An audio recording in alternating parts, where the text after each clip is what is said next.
Hey everyone, welcome back to my channel, episode 5, a recap review of Bel-Air. So on this one, Ain't Viv and trying to make my notes to where I can see them. So Viv and Phil, we're still lingering from the results of the little argument they had.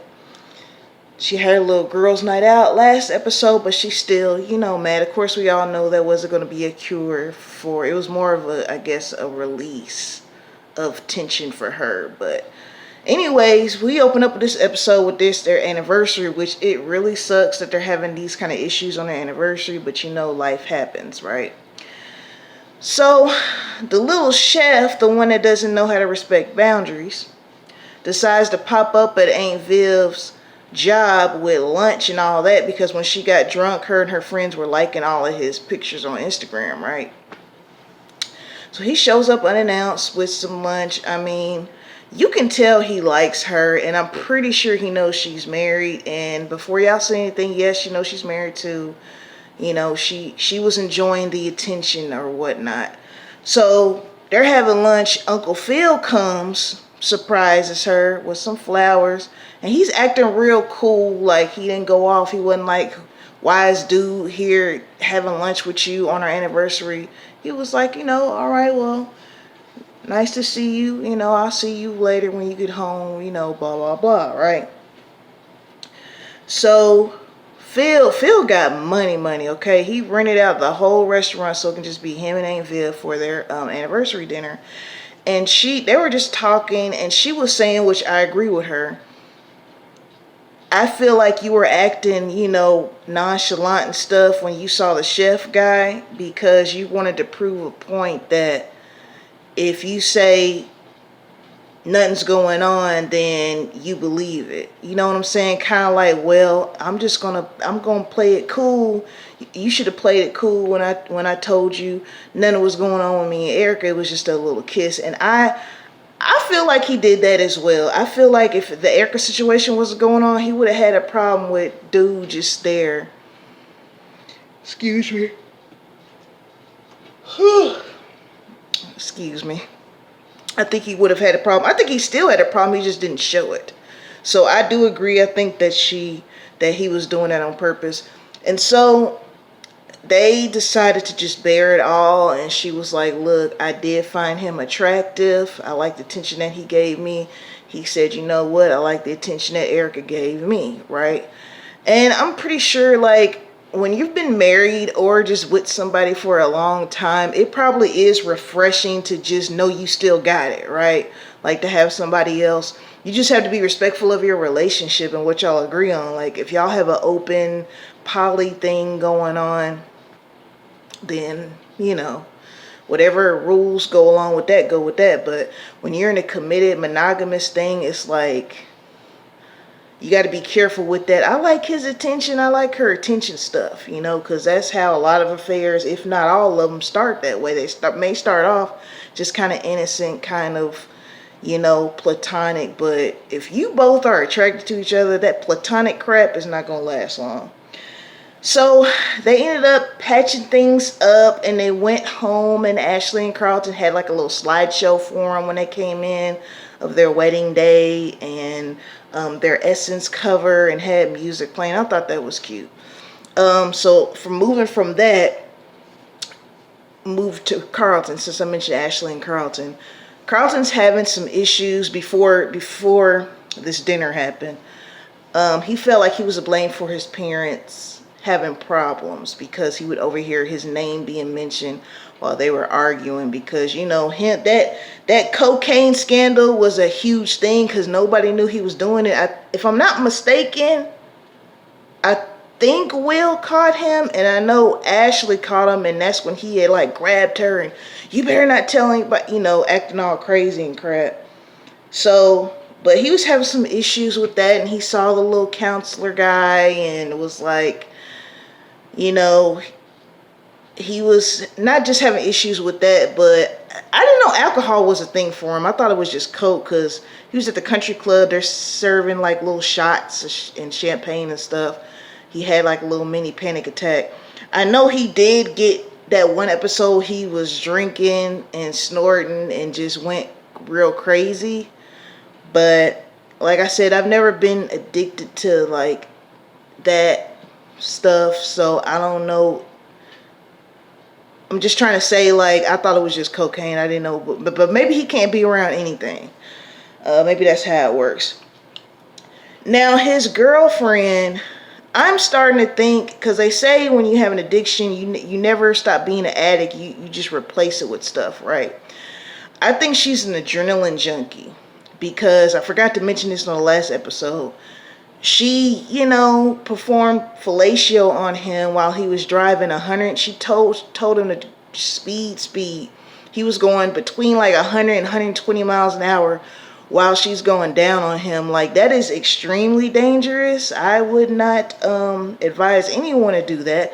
So then she sends him this video saying, oh, this is our next high. It was like cliff diving. It's like, okay, she's gonna have him doing all this life risking dangerous stunts to replace getting high on. I still don't know what her thing was, what drug she used, but it's like that can be just as bad, if not worse. You know what I'm saying? Like, we all know what happened to Trevor when he bungee jumped trying to propose to Hillary on the show, the Fresh Prince show.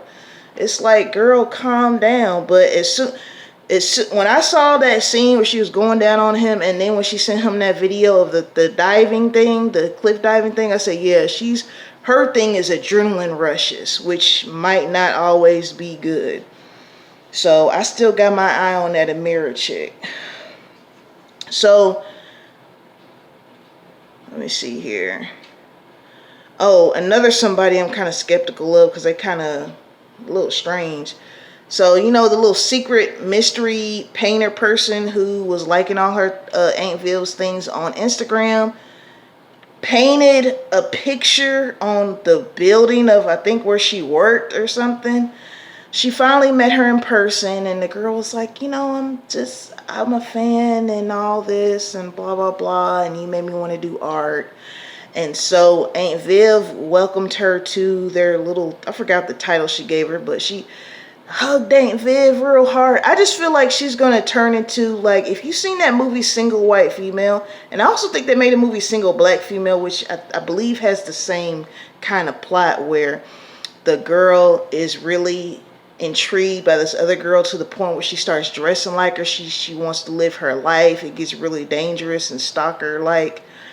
I feel like she's on that, because how you just up and paint a wall? That right there is too much. It's one thing to like someone's pictures, all their pictures. You're basically sending them a message like, hey, I want you, or I'm really interested. I mean, that's what that means, right?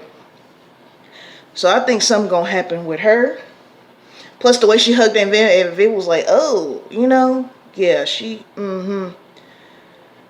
Moving on from that, poor Jackie. She talks to Will about how insecure Lisa talked to her. I still hate that. Jackie should have cussed her behind out. That was so uncalled for. But she basically was like, you didn't stand up for me. You didn't say nothing to her, which he didn't. And it's like, that wasn't even his girlfriend at that time. Yeah, y'all go together now because of that. But at the time y'all weren't together, he should have put her in her place. Like, hold on, what is wrong with you? Like, calm down. Go over there and chill in a corner somewhere. That was stupid. So I'm glad. But Jackie still cares for Will because, they had all those shirts that they're trying to sell. So Will came up with this idea. There's this celebrity coming to the country club where him and Carlton work at and Jackie works at.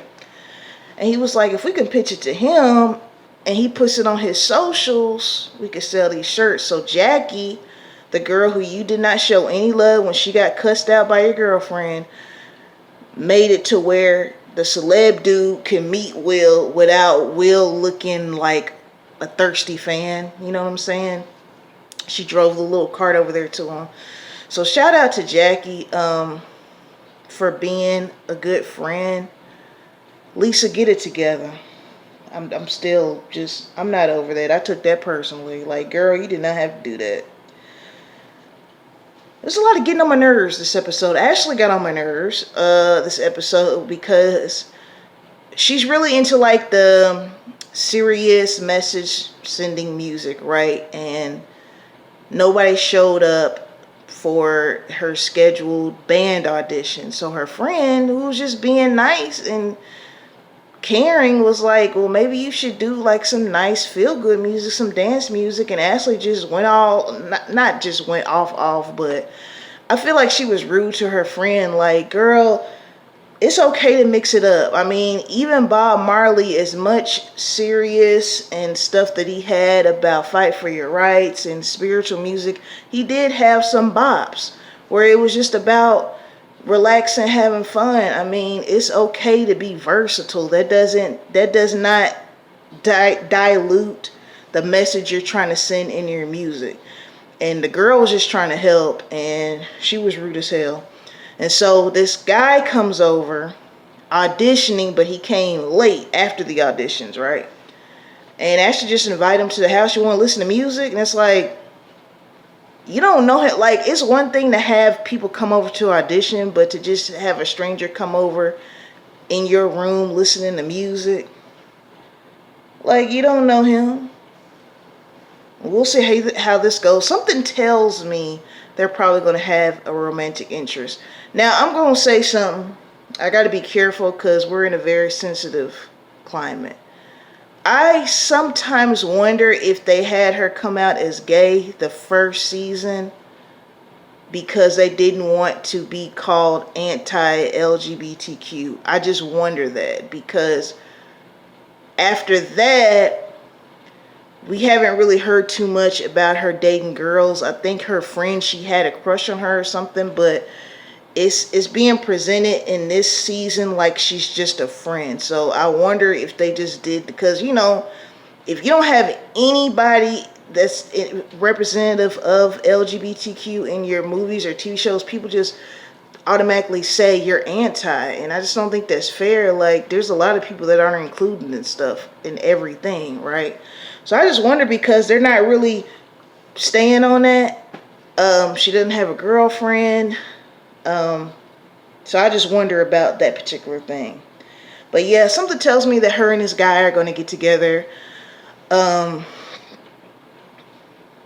She said, well, I think that's in the next episode, so I'll wait. I don't want to put episode 6 in this one.